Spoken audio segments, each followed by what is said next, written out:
Hello friends, नमस्कार आप सभी को। तो आज हम कुमन लॉक लगाएंगे। देख सकते हो कुमन लॉक ब्लैक कलर की। तो कैसे लॉक लगाना जाता है तो उसको आज आप सभी को दिखाऊंगा। तो साइकिल में फिटिंग करूंगा, देख सकते हो।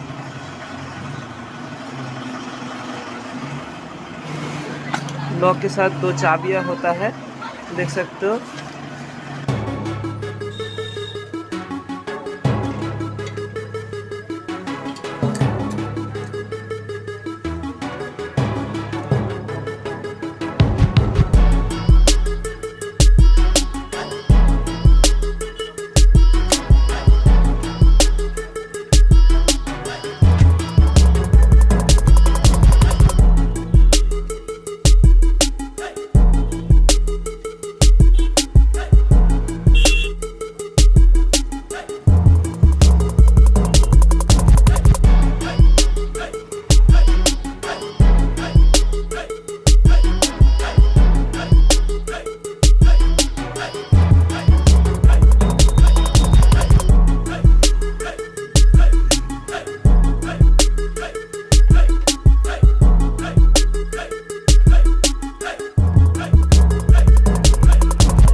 देख सकते हो लॉक लगाना कंप्लीट हो गया है, देख सकते हो।